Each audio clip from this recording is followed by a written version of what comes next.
아멘. 여러분 안녕하세요. 백목사의 시사브리핑.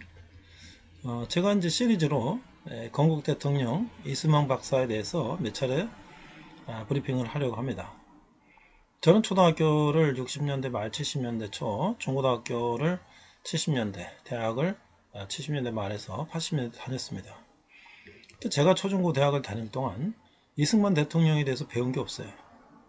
제가 초중고등학교 다닐 때는 박정희 대통령 시절에서 아마 여러가지 정치적인 이유로 이승만 대통령을 가르치지 않았다고 봐요. 그러나 우리나라의 건국 대통령 이승만 대통령이 박사가 잘못한 것도 있고 잘한 것도 있을 텐데, 저는 개인적으로 보면 잘한 것이 훨씬 많다고 생각해요. 말년에 그가 부정선거로 인해서 하야하고 하야로 망명 가게 되었는데, 그건 사실 이승만 대통령도 문제지만 그 밑에 있는 이기붕이라든지 이런 사람들이 부정선거를 획책한 것이죠.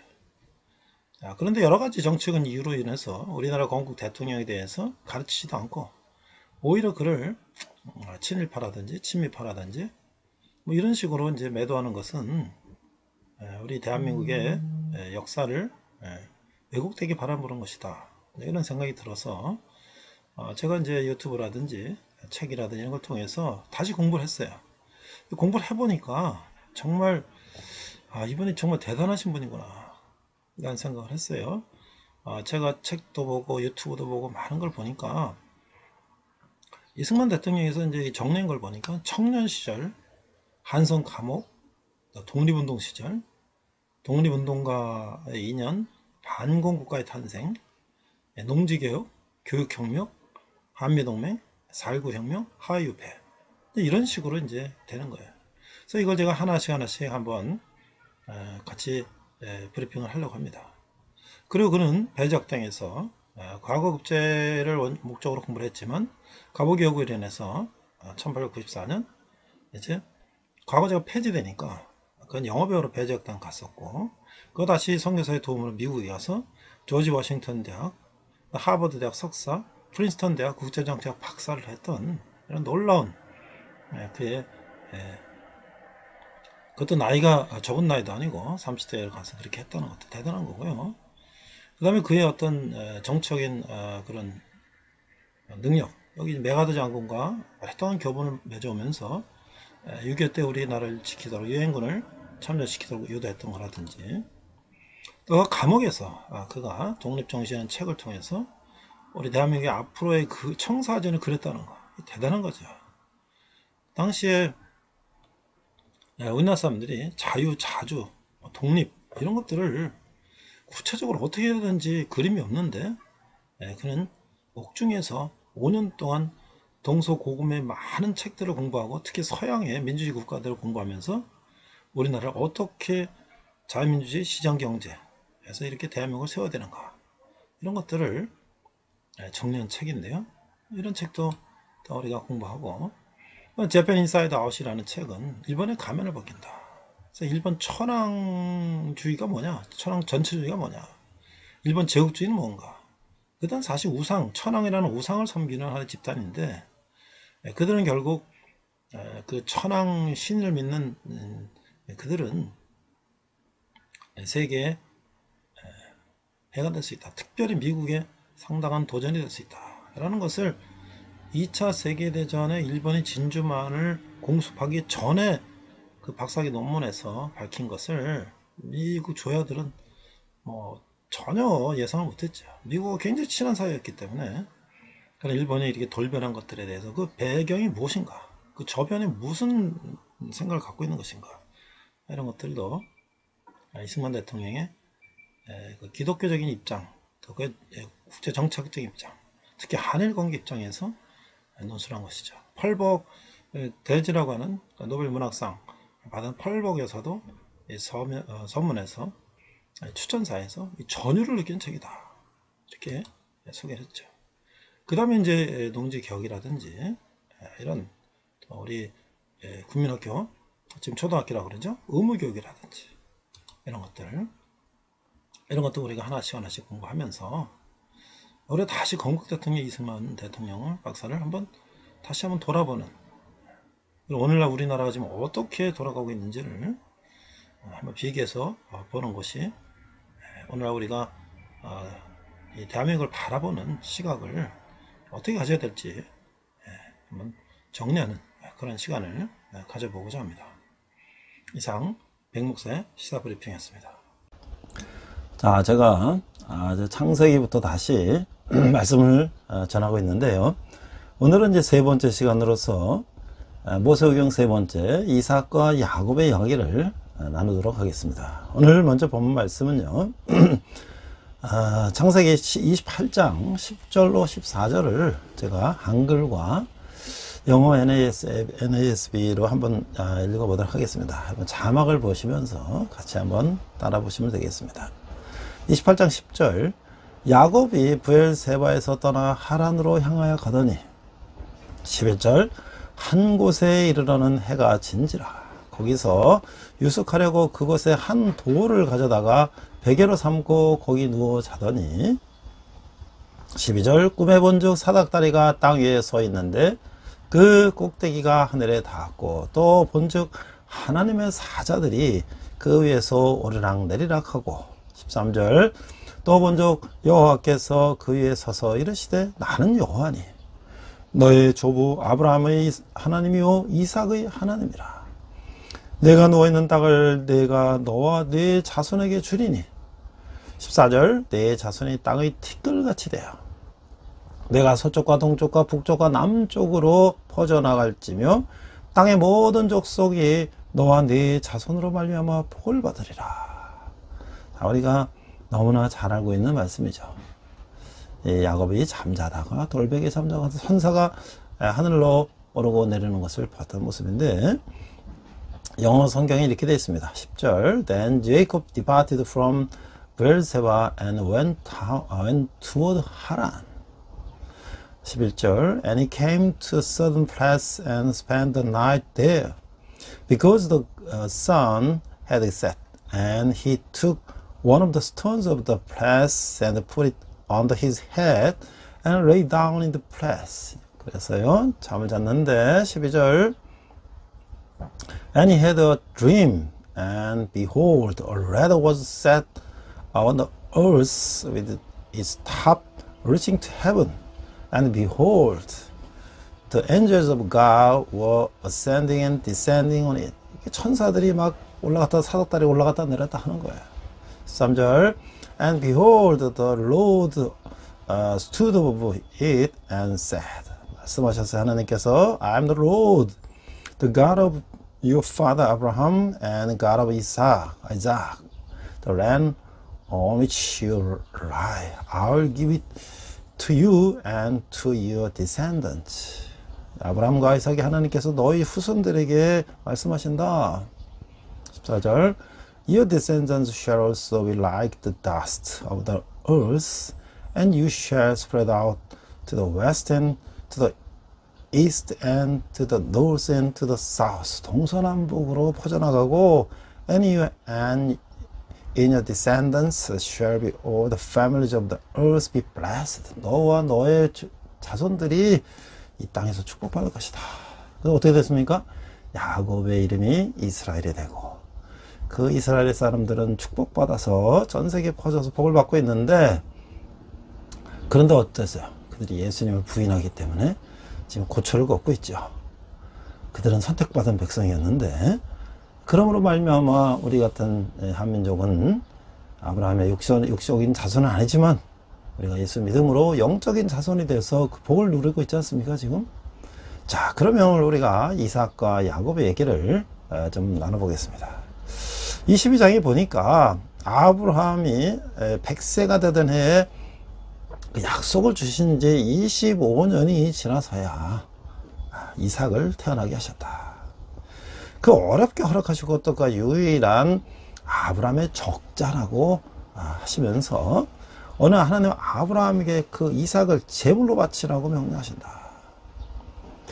저는 이 하나님의 이 테스트가 참 이게 정말 난감했을 것 같아요. 아마 아브라함이 아무리 마지막에 난 그 하나님 주신 그 나이가 먹어서 난 아들을 아무리 이쁘고 귀엽게 한다 하더라도 그걸 바치라 할 때 또 그것은 말이죠. 이 기독교 이 하나님의 방식이 아니라 이교도의 방식이었단 말이에요. 인간 아브라함은 옥장이 무너지는 아픔과 갈등이 있었겠지만 또한 인간 재물의 제사는 이건 바로 이교도들이 드리는 제사인데 하나님의 그 윤리와 방식이 맞지 않는 것인데도 하나님께 순종을 하는 거예요. 그래서 이게 순종, 이게 바로 하나님의 나라를 이루는 방편이다 라고 말하고 있죠. 인간 아브라함은 옥장이 무너지는 갈등이 있었지만 또한 인간 재물의 제사는 이교드린 제사이고 그는 맞지 않는지라도 그는 어떻게 해요? 하나님 나라를 이루게 해서 순종했다. 하나님 우리를 시험하신다. 하나님이 시험하시고 우리 테스트 하시네요. 테스트. 그것은 믿음을 확인하고 더 큰 복을 주시기 위한 거예요. 근데 사탄도 우리를 시험하는데 그건 템테이션, 유혹의 유혹. 아담과 하와에게 선악과를 따먹으면 눈이 밝아진다. 이런 유혹이죠.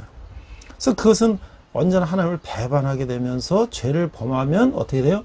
우리는 파멸하게 된다. 그러니까 아브라함의 믿음을 확인하신 하나님은 그 제사를 즉각 중지시키고 미리 준비하신 양을 제물로 바치도록 한다. 우리가 아는 것처럼 그 당시 이삭은 나이가 아기가 아니에요. 청소년이에요. 그 번제를 태울 장작더미를 등에다 지고 모리아산으로 올라가는 거죠.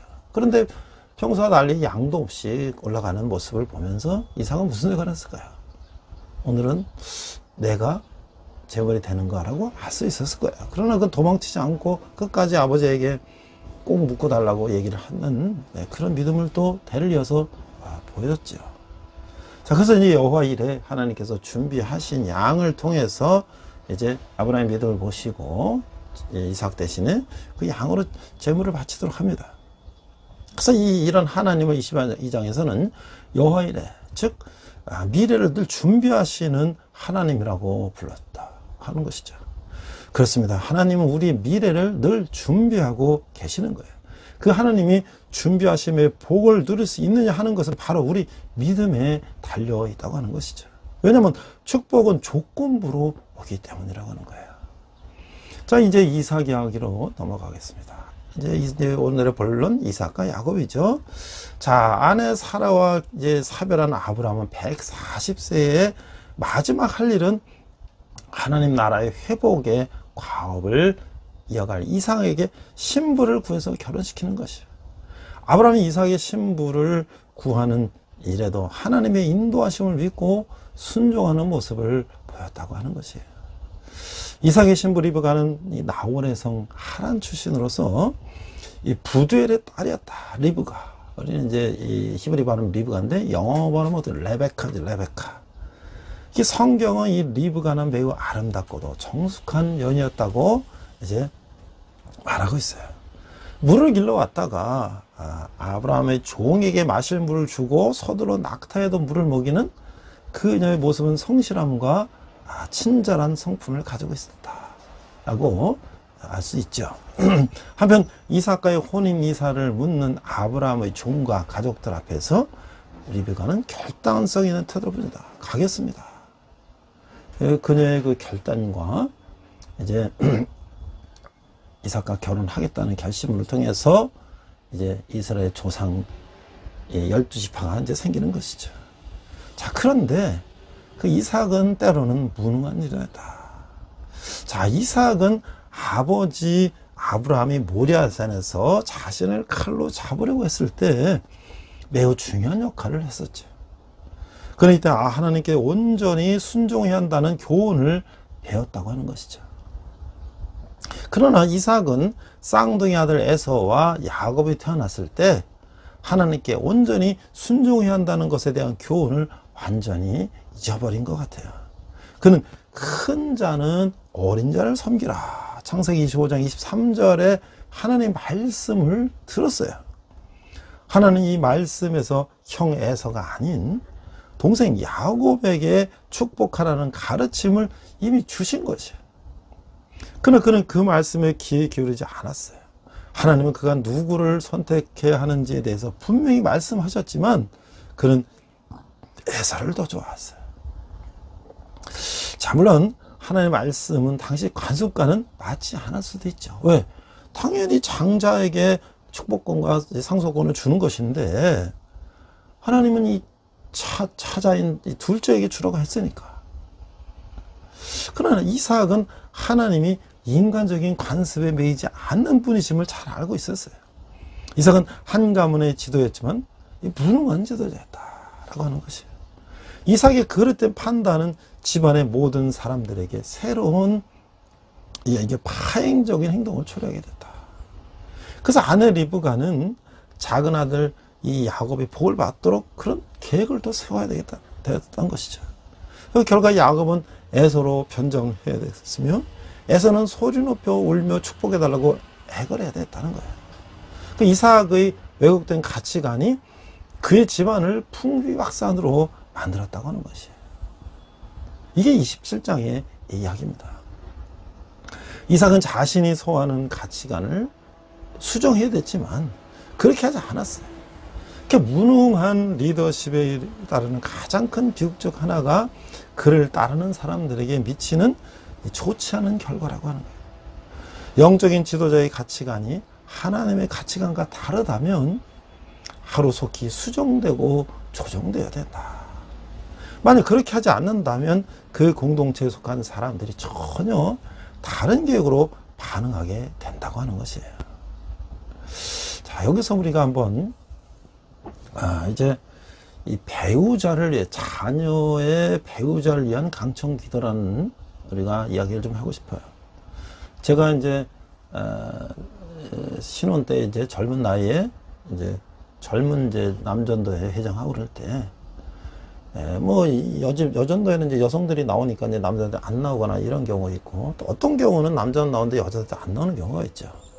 그래서 이게 부부간의 믿음이 같이 자라야 되는데 따로 이게 되니까 참 어렵죠. 그래서 저는 특히 여성들은 나오는데 남자들이 안 나오는 경우에 내가 이제 그들을 좀 더 교회에 적응하기 위해서 남자들은 말이죠. 축구도 하고 좀 몸을 부딪히고 이래야 좋아하는 거예요. 그래서 사실 주일학교도 맨날 율동하고 이런 거보다 뭔가 남자아이들은 좀 더 다이나믹한 그런 프로그램들 더 많이 할 필요가 있어요. 그래서 이제 그렇게 남자들을 이렇게 추정해서 축구하면 좋아해요. 그러면 직장 가서 일주일 내려다 주일날 한번 운동하고 땀 흘리면 좋지 않습니까? 자, 그렇게 했는데 지금 우리 자녀 세대들도 역시 믿음 안에서 결혼해야 된다. 좋은 만남은 최상의 축복이다.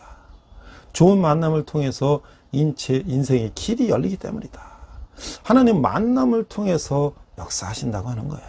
사람을 통해서 역사하신다는 거예요. 인생은 혼자 살 수가 있는 동무대가 아니라는 것이에요. 인생에서 승리하기 위해서는 곧 좋은 만남이 있어야 한다.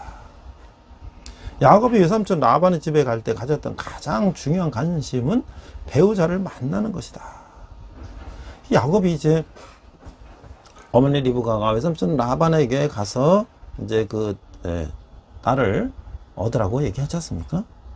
그래서 야곱이 배우자에게 관심 받던 이유는 무엇일까요? 그 생각 근저에는 부모의 간절한 강청이 있었기 때문이다. 창세기 28장 1절에 이제 보니까 이삭이 야곱을 불러 그에게 축복하고 또 부탁하여 가로되 너는 가나안 사람의 딸 중에서 아내를 취하지 말고 너의 외조부 부두엘 집에 이르러 거기서 너의 외삼촌 라반의 딸 중에서 아내를 취하라 라고 아버지는 구체적으로 명령을 한 거죠. 사실 자녀의 행복을 결정하는 가장 중요한 것은 어떤 배우자를 만나느냐에 달려있다라고 하는 것이에요. 하나님은 사람을 통해서 일하시기 때문에 무엇보다도 사람을 얻는 일에 관심을 가져야 한다. 그래서 부모는 자녀의 배우자를 위해서 기도해야 한다 하는 것이죠.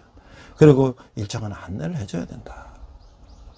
이삭과 리브가는 가나안 여인으로 아내를 삼지 말고 자기 친족에게서 아내를 삼으라고 말해 준 것이죠. 오늘 말하면 예수님을 믿는 사람들끼리 배우자를 삼으라고 말한 것이에요. 그렇게 말하는 의미는 에서의 삶에서 확인된 것이죠. 에서는 이방 여인과 결혼함으로써 하나님께 버림받아 되었어요. 그 인생은 이미 만남에서 실패한 것이죠. 인생의 행복은 만남에서 시작된다. 자녀가 믿음이 좋은 배우자를 만나도록 부모는 기도해야 된다. 저도 자녀가 하나는 결혼했고 하나는 결혼하지 않았는데 이 믿음 안에서 결혼하라고 늘 강조를 했고, 그리고 또 이제 그 자녀들이 또 믿음 안에서 잘 성장하도록 끊임없이 부모는 기도를 해야 된다. 제가 앞서 말씀드린 것처럼 따로 이제 신앙생활을 한 사람을 하고 한 사람을 안 하고 그랬을 때 참 그 안타까운 모습들을 봤고요. 또 한편으로는 이제 뭐 직분자의 자녀로 태어났지만 결혼했는데 상대자가 안 믿는 사람이라서 그 사람을 전도해서 같이 교회에 나오게 된다면 다행인데, 같이 세상으로 나가서 교회를 안 다니게 된 걸 볼 때 너무나 안타까운 일이죠. 그런 이런데 보면 이 이삭은 야곱에게 반드시 자기 친족 라반의 딸 믿음의 가정에서 아내를 선택하라고 강청하고 기도하고 명령하고 지시했다는 거예요. 그래서 야곱은 이스라엘 12지파의 조상이 됐다고 하는 것이죠. 자, 이제 야곱 이야기를 해보면, 이제 이 야곱은요, 25장 이 야곱이 태어나서부터 50장 죽어서 장사 지내기까지의 그 야곱의 인생이 이렇게 쭉 나열되어 있어요. 그러니까 어떻게 보면 야곱은 창세기 전체 50장의 절반을 차지하는 25장의 분량을 차지한다. 자, 그만큼 이 야곱은 하나님 나라를 회복하시려는 하나님의 계획 중에서 아브라함과의 언약 속에 백성을 이루는 일의 나라를 이루게 될 12지파의 아비가 되는 삶이기 때문에 그렇다. 그러니까 창세기 50장 25장을 야곱을 언급했다고 하는 것은 그 야곱이 이스라엘 12지파의 조상이 되는 그 중요한 역할이 있었다고 하는 것이죠. 그래서 이제 우리가 이제 오늘날에 뭐 한 100세, 90세 하고는 다릅니다. 이 당시는 훨씬 더 오래 살았어요. 그래서 윤영기의 영세부터 이제 윤영기가 77세라고 됐어요. 그 부엘사베에서 태어났고 이제 성장을 했는데, 그는 이제 속이는 자의 삶을 살게 된 거예요. 장자권 때문에. 그래서 그 형의 장자권을 그가 갖게 되고, 이제 그게 이제 아내를 얻기 위해서 이제 베델로 가다가 이제 돌베개 베고 잠을 자서 오늘 본문처럼 천사가 사닥다리에 올라갔다 내려갔다는 걸 보면서 하나님을 만나게 되죠. 자, 그런 야곱이 청년기에는 어떻게 됐냐면 이제 77세에서 97세. 오늘 100세면 거의 다 이제 뭐 할아버지 돌아가시지만 그때는 청년기. 그래서 이제 바단 아람에서 도망자가 되고 품꾼이 되고 나그네 삶이 되고, 이제 내 아내, 그러니까 이제 라헬과 그다음에 레아를 이제 언니까지 또 이렇게 또 이제 외삼촌 라반이 속여가지고 말이죠.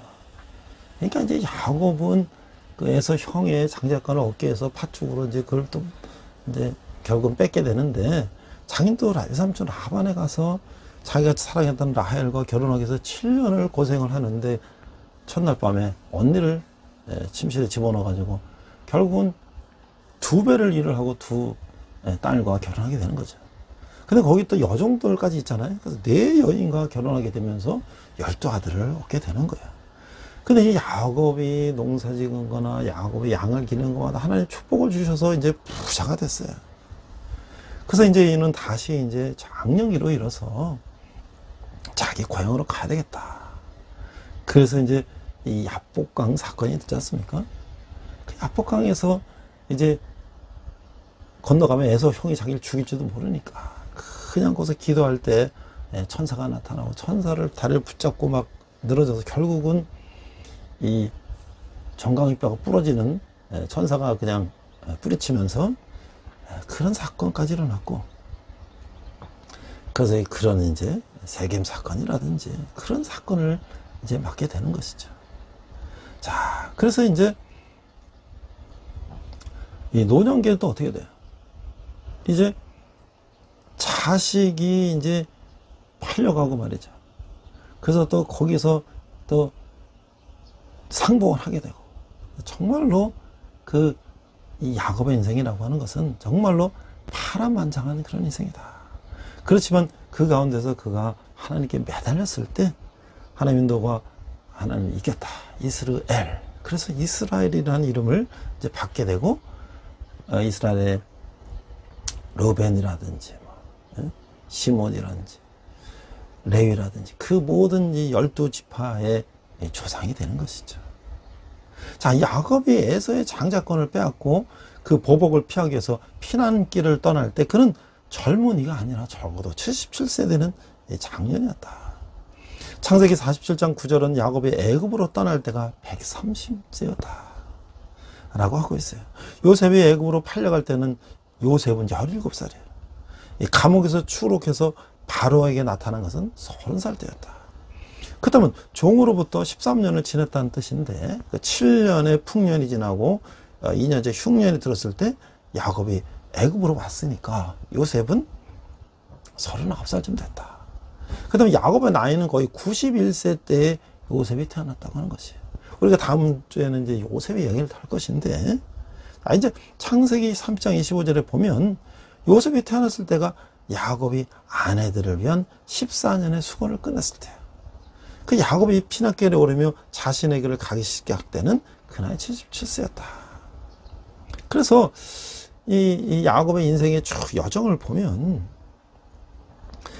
이 야곱의 생애를 읽으면서 그 육신적이면서도 경쟁적이면서도 자기중심적인 이 야곱의 삶이 어떻게 연단되어서 하나님의 뜻에 합당하게 바뀌어가는지를 우리는 볼 수가 있다고 하는 것이죠.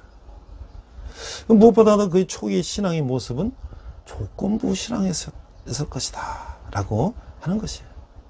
그 야곱은 수동적인 지도자였다. 야곱은 집 밖의 문제들에서는 공격적이었지만 집안의 문제에서는 아주 수동적이었어요. 이런 수동적으로 인해서 그의 집안은 고통과 좌절과 시기와 화, 증오가 난무했다고 하는 것이에요. 그 야곱의 집안의 문제들은 뭐가 있었을까요? 언니면서도 사랑받지 못한 레아는 루벤을 낳고 여호와께서 나의 괴로움을 공고하셨으니 이제는 내 남편이 나를 사랑하리로다 라고 외쳤어요. 그러니까 언니를 어쩔 수 없이 결혼을 하게 됐지만 그가 사랑하는 오직 라헬이었다고 하는 거예요. 그래서 언니는 이제 또 동생과 차별되는 또 그런 서름을 겪게 됐다고 하는 것이고, 라헬은 또 어땠어요? 그녀는 남편의 사랑은 받았지만 아이를 낳지 못했다. 그로 인해서 언니를 투기하고 결국 여종 비라를 야곱에게 주고 그로 인해서 아이를 낳게 했다. 이런 식으로 사건은 꼬리를 물고 이어지고 있는 것이죠. 이런 문제에 대해서 야곱은 해결의 전면에 나서지 않고 그냥 내버려 두는 거예요. 이 야곱 같은 수동적인 지도자는 자신의 행동이 조직에 어떤 영향을 미치는지 충분히 설명하지 않으며 구성원들 사이의 다툼에 대해서도 무관심하다고 하는 거예요. 이 불평 소리를 듣고 제대로 처리하지 않고 생각만 하는 지도자는 조직의 역기능으로 작동하도록 멍석을 까는 사람이다. 이런 지도력의 결과가 무엇일까? 분쟁과 혼란이 끊이지 않는다. 또 우리가 이제 야곱을 볼 때 이 야곱이 거짓말 했잖아요. 근데 어떻게 복을 받을 수가 있었냐? 자, 리브가의 태안에서 쌍둥이가 서로 싸울 때 하나님은 주권적인 선택에 의해서 큰 자가 어린 자를 섬길 것이다 라고 대답을 했어요. 하나님은 에서가 아니라 야곱에게 복을 주실 것을 작정해 놓았다고 하는 것이죠. 근데 이 형에서는 내가 죽게 됐으니 이 장자의 명분이 무슨 소용이냐 하고 면서 이제 팥죽 달라고 얘기한 거야. 그러니까 예서는 장자권 하나 팥죽 한 그릇 정도의 가치로밖에 여기지 않았던 것이죠. 그 이런 경솔한 태도로 볼 때 그가 장자권과 복을 잃게 된 것은 불공평한 일이 아니었다고 하는 것이에요. 그래서 시작에서는 이 에서를 망년된 자라고 히브리서 12장 16절에는 말하고 있어요. 물론 야곱도 그의 거짓말에 대한 대가를 칠 만큼 치렀어요. 그렇지만 야곱은 아브라함에게 약속하신 언약 백성으로서의 복을 소망하였고 그것을 얻기 위해서 침노한 것이다. 하나님 나라는 침노하는 자가 빼앗는 것이다. 마태복음 11장 10절 말씀이죠. 그래서 이제 어머니가 이렇게 시키고 했을 때 또 이게 토를 붙이고 변장하고 아버지한테 가서 자기가 이제 애살하고 이제 거짓말을 했던 것이죠. 여기서 이제 우리가 구약의 인물들을 보면 한 세 가지 부류가 있다. 이게 만약에라는 신앙이에요. 그러니까 if라는 거, 만약에라는 신앙인데 이건 조건부 신앙이라고 하는 거예요. 만약에 무엇을 해주시면 제가 이렇게 하겠습니다. 야곱이 그 전형적인 사람이에요. 그는 창세기 28장 25절 하나님이 그를 보호하신다는 약속을 주었음에도 불구하고 그 21절에 내가 평안히 아버지 집으로 돌아가게 하시오면이라고 조건을 붙였어요. 어쩌면 이 모습은 우리 모두의 모습이 아닌지 모르겠어요. 이게 바로 기복적인 신앙이죠. 어떻게 보면 이건 아주 초신자의 신앙인 거예요. 제가 언젠가 그 개그맨 이홍렬 씨가 기독교 이제 이렇게 토론 자단 프로에 초대해서 나와서 얘기하는데 자기 초창기의 믿음을 얘기를 하는 거예요. 하나님, 제가 프로를 새로 맡게 되면 제가 거기에 11줄 하겠습니다. 이렇게 기도했다는 거예요. 어떻게 보면 우리 어린아이 신앙 같은 거죠. 아주 순수한 것이죠. 네. 뭐 다 처음에 그런 신앙을 갖게 되는 것이죠. 야곱이 전형적인 그런 사람이었다는 거예요. 자, 근데 두 번째는 뭐냐면 as if다. 마치 뭐한 것처럼 아직 그게 이루어지지 않았지만 하나님의 약속이 마치 모두 그리고 확실히 이런 것 같이 믿는 거예요. 그게 바로 아브라함이었다는 거예요. 그는 비록 약간의 실수는 있었지만 하나님이 그에게 주신 약속이 마치 다 이루어진 것처럼 믿고 알 수 없는 미지의 땅으로 갔다고 하는 것이죠. 히브리서 기자는 히브리서 11장 8절 19절에서 아브라함의 믿음을 요약해서 설명해 주는데 아브라함은 어디로 가는지도 모를 때 믿었다. 왜? 어디로 가는지도 모를 때 믿었고 히브리서 11장 8절 어떻게 해야 하는 것인지도 모를 때 믿었다. How? 어떻게 해야 되나? 그런데도 모르는데도 믿었고 11장 11절 Why? 왜 내가 그렇게 가야 되는지도 모를 때 그는 믿었다. 그는 아직 이루어지지 않았지만 하나님 명령하시면 이건 이루어졌다고 as if 마치 이루어진 것처럼 생각하고 그는 행동을 옮겼다는 것이죠. 세 번째는 뭐냐면 even if라는 거예요. 비록 뭐뭐일지라도 비록 아무것도 없을지라도 라는 신앙이라고 할 수 있는 거예요. 이게 다니엘서에 나오는 세 명의 다니엘의 친구들과 하박국 3장 17절에 나오는 그런 신앙의 유형이에요. 그리 아니하실지라도 가장 귀한 신앙이에요. 다니엘과 세 친구는 그 금신상에 절하기를 거절하면서 하나님 그들을 이제 그때 풀무불에서 건져줄 것을 확신했어요. 그 여기까지는 그 두 번째 신앙의 모습이에요. 그러나 이들은 여기서 한 번 더 나가서 하나님이 그들을 구해주시지 않을지라도 그들은 하나님을 의지한다고 하는 것이에요. 이게 죽음을 강화한 신앙이에요. 그러니까 다니엘 3장 17절 18절에 보니까 왕이요 우리가 섬기는 하나님이 계시다면 우리를 맹렬히 타는 풀무불 가운데서 능히 건져내시겠고 왕의 손에서 건져내시리다. 18절 그렇게 하지 아니하실지라도 왕이여 우리가 왕의 신들을 섬기지도 아니하고 왕이 세우신 금신상에게 절하지 아니할 줄을 아옵소서. 이런 신앙을 가졌다는 거예요. 자, 하박국도 같은 신앙의 유형을 보여주고 있는데 굶어 죽을지라도 하나님을 의지한다는 거예요. 하박국 3장 17, 18절에 보니까 17절 비록 무화과 나무가 무성하지 못하며 포도나무에 열매가 없으며 감람나무에 소출이 없으며 밭에 먹을 것이 없으며 우리의 양이 없으며 외양간에 소가 없을지라도 18절 나는 여호와로 말미암아 즐거워하며 나의 구원의 하나님으로 말미암아 기뻐하리로다. 그러니까 이 첫 번째 이제 만약의 신앙, 저에게 뭘 주신다면 이 신앙은 우리들의 신앙의 현주소일지도 몰라요. 두 번째, 마치 뭐뭐가 된 것처럼 이 신앙은 우리가 성숙해야 할 목표일 수도 있어요. 그러나 비록 그리 아니하실지라도 이게 바로 뭐냐면 순교자들의 신앙의 유형이라고 우리가 볼 수가 있는 것이죠. 이 자기중심적이고 이기적이며 흥정적인 야곱을 하나님은 도망자의 삶을 통해서 연단을 시키고 있어요. 우리 신앙도 이기적이고 자기중심적이고 조건부의 신앙을 가질 때 하나님은 우리를 연단의 과정을 통해서 훈련시키고 있는 거예요. 창세기 28장 21절 22절에 야곱의 이 서원은 야곱이 돌아서도 지키지 않고 있음을 얘기해 보는 거예요. 21절, 내가 평안히 아버지 집으로 돌아가게 하시오면 여호와께서 나의 하나님이 되실 것이요. 22절, 내가 기둥으로 세운 이 돌이 하나님의 집이 될 것이요. 하나님께서 내게 주신 모든 것에서 10분의 1을 내가 반드시 하나님께 드리겠나이다 하였더라. 그 돌아오는 길에 야곱은 그가 피난길에 오를 때 하나님을 만나고 비록 조건부지만 서원하고 단을 쌓았던 그 베델에 일어서서 하나님의 천사를 만나고 또 그의 환도뼈가 부러지기까지 한 이 치열한 씨름을 하여서 이기고 축복받을 만큼 심령이 강했지만, 그러나 여기서 야곱은 잔꾀를 부리며 흥정하는 모습을 없어진 듯 하나님께 친솔하게 축복을 요구하며 축복을 받는 모습을 보게 되는 거야. 그래서 이제 어떻게 돼요? 그는 이제 새 이름 이스라엘을 받는 거야. 성경에서 새 이름을 받는다는 것은 그 사람의 영적 정체성이 바뀌었다고 하는 거야.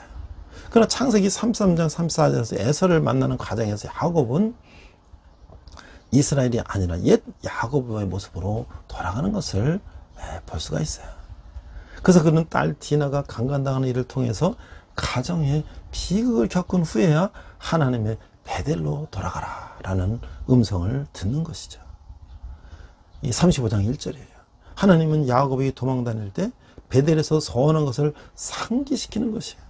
야곱이 이제 그의 삶의 방향을 변화시키는 변환점에 이르게 된 것이죠. 그리고 그가 변화를 받아내기 위해서 제일 먼저 한 것은 바로 이방 신상을 버리고 베델의 하나님께로 돌아가는 것이다 라고 하는 것이죠. 그가 바로 하나님의 뜻으로 돌아간다고 하는 것이죠. 그것이 진정 하나님이 원하시는 변화라고 하는 거예요. 거기에 하나님의 나라가 이루어진다고 하는 거예요. 오늘 이삭과 야곱의 이 말씀을 통해 보면서 모든 사람들은 그 연단의 과정이 있다. 믿음이 자라는 연단의 과정이 있다. 그래서 우리가 이제 이 훌륭한 세상의 리더들을 보면 그들은 다 모든 일이 다 순순히 잘 풀린 것처럼 보여요. 그러나 그런 훌륭한 리더십을 가진 사람들이라도 어려운 시기가 있기 마련이다. 그 야곱의 경우가 그랬다고 하는 거예요. 야곱은 아버지 이삭이 형 에서에게서 축복하려고 할 때 어머니의 도움으로 형이 받을 축복을 가로챘죠. 이 사건에서 형에서는 야곱을 죽이려고 했죠. 집안은 곧 혼란에 빠졌죠. 야곱은 형 에서를 피해서 하나님은 외삼촌 라반의 집으로 도망갔죠. 시간의 지남에 따라서 야곱은 이제 성장하고 성숙하고 이제 큰 부자가 되었고 그 아들들을 통해서 히브리 민족의 12지파가 형성되었다고 하는 거예요. 그가 가진 이 부와 강건함, 영향력, 그리고 대가족을 이룬 복 등은 그가 그래서 처음부터 소유한 사람처럼 보이게 되지만 그것은 단순히 외적인 면에 불과하다는 거예요. 바로 왕 앞에 섰던 야곱은 자신이 겪은 지난날을 험악한 세월이라고, 바로 왕 앞에서 그 얘기하잖아요. 험악한 세월이었다. 이는 얼마나 파란만장한 인생을 살았는지를 얘기하는 거예요. 하나님은 야곱을 유용하게 사용하기 위해서 그를 깨트리셨어요. 그가 민족의 조상, 믿음의 조상이 되기 위해서는 하나님의 특별한 훈련이 필요했기 때문이라고 하는 것이죠. 그래서 그 연단의 과정을 통해서 야곱은 자신이 아니라 하나님을 섬기는 이스라엘이 되었다고 하는 것이죠. 인생 말년에 야곱의 고백은 이랬어요. 나의 남으로부터의 지금까지 나를 기르신 하나님. 창세기 이제 48장 15절 말씀이에요. 천부적인 리더를 할지라도 다듬어야 할 필요가 있다는 거예요. 리더는 고난의 때에 하나님의 약속을 생각하고 축복의 때에 그 자리에 자기를 세우신 하나님의 뜻을 생각해야 한다고 하는 것이죠. 제가 이제 7월과 8월에 우리나라가 이제 1개월 전화를 딛고, 물론 이제 그 전에 해방되고 건국했고 재헌회가 생기고 또 얼마에 유교가 나오고 다시 폐허해서 이렇게 발전하기까지 이제 시리즈로 이제 제가 그분들을 좀 소개하려고 합니다. 그 우리가 가장 잊지 말아야 할 인물은 이승만 대통령이에요. 저는 이제 오늘 야곱 같은 인물을 우리가 우리 역사에서 어떤 사람을 찾을 수 있을까? 근데 내가 생각하다 보니까 이승만 대통령이 생각났어요. 그 이승만 대통령은 긍정적인 면과 부정적인 면이 아주 교차가 되죠. 우리가 앞서 제가 영상을 통해서 이승만 대통령의 기독교의 꿈은 또 자유민주주의 시장경제, 한미동맹, 그가 이제 농지개혁을 통해서 토지 유상몰수 유상분배를 통해서 우리 민족이 이렇게 중산층을 받는 거라든지 기독교 장로로서 또는 그가 미국의 프린스턴 국제정치학 박사라서 한미동맹을 통해서 우리나라를 이렇게 지켜낸 것 얼마나 대단한 일인가. 그러나 그의 성장기에 보면은 야곱 같은 면들이 많이 있었다라고 하는 거예요. 그가 어떤 이 정치계에서 뭐 여러 이제 이 수술을 썼던 것들을 우리가 보면 이 김구 선생의 반목이라든지 또 이제 미국에서의 독립운동 할 때도 그렇게 일반적이지 않은 그런 모습들을 우리는 볼 수가 있었죠. 그리고 이제 또 정권을 잡고 나서도 3.15 부정선거라든지 그런 잘한 면도 있었지만 그 이면에는 또 그 부정적인 면도 있었어요. 그래서 우리가 이승만 대통령에 대해서 더 부정적인 시각을 보는 사람들은 부정적으로 보는데, 그러나 오늘 야곱이 그러한 이제 만약 뭐 해주세요 하는 초자적인 신앙에서 마치 이루어진 것이 아브라함 같은 신앙에서 그리 아니실지라도 그런 순교적인 신앙을 가진 것처럼 이승만 대통령도 그런 개인적인 어떤 그런 것에서 이제 뛰어넘어서 이 나라를 이제 굳건한 토대에 세우는 그런 대통령이었다라고 하는 것이 제가 오늘 야곱을 생각하면서 오늘 이승만 대통령을 다시 한번 생각하는 거예요. 이제 마지막으로 우리는 이제 문제가 생겼을 때 어떻게 우리가 해결해야 될까? 한 9가지를 한번 짧게 얘기를 하고 마치겠습니다. 자, 어느 문제는 해결 가능하다고 믿어라. 문제 해결을 찾을 때는 뭐예요? 40가지가 있다. 문제의 해결책은 얻지 못할 수도 있지만 그것이 불가능하다는 의미는 아니라는 거예요. 모든 문제는 해결 가능하다. 두 번째는 당신의 문제를 종이에 글로 명확히 규정해봐라. 그 문제를 눈앞에 놓고 볼 필요가 있다는 거예요. 생각하지 말고 문제를 기록해 봄으로써 진짜 문제와 그 징후들을 풀릴 수가 있다. 세 번째, 문제를 조직적으로 분리해서 정복하라. 방법을 아는 장수는 상대의 전선을 한꺼번에 공격하지 않고 취약 지점을 찾아 집중 공격한다. 문제를 한 후에는 제일 먼저 처리될 수 있는 그것부터 해결하라. 네 번째는 당신의 문제 해결에 도움이 될 지적, 인적 자원을 열거해봐라. 사람은 외딴 섬이 아니에요. 누구도 홀로 문제를 풀 수가 없어요. 외부에 있는 전문가의 도움을 요청하라. 다섯 번째는 생각해낼 수 있는 가능한 모든 행동 노선을 열거하라. 한 가지 해결책만을 시도하고는 해결책 같은 것이 없다고 포기하지 말고 모든 해결 방법을 통원하여 여러 각도에서 문제를 해결해보라는 것이요. 여섯 번째, 이 상이한 행동 노선을 가시화하라. 그러니까 낱낱이 과정을 고려해보고 효과가 없는 것을 미리 제거할 수가 있다는 것이요. 일곱 번째는 최선의 행동 노선을 선택해서 진행하라. 이 선택 안에 중단하지 말고 계속 진행해 나가라고 하는 것이요. 여덟 번째는 문제로 인해서 올바른 결정을 포기하지 말라. 쉽게 빠져날 구멍을 미끼로 올바른 해결책을 놓치지 말라고 하는 거예요. 아홉 번째, 당신이 모든 것과 추구하는 것이 당신의 승패를 정한다. 문제 해결의 관건은 문제 자체가 아니라 문제를 당한 사람에게 달려있다고 하는 것이에요. 우리가 지난주 참 우울한 뉴스를 봤습니다. 그 젊은 부부가 어린 10살 먹은 딸과 같이 한 가족이 다 이렇게 바다에 차가 빠져가지고 사망한 사고를 보면서 참 얼마나 이 어린 생명을 그걸 같이 그 가족들이 그런 결정을 했을 때 얼마나 참 이게 안타까운 일인지 몰라요.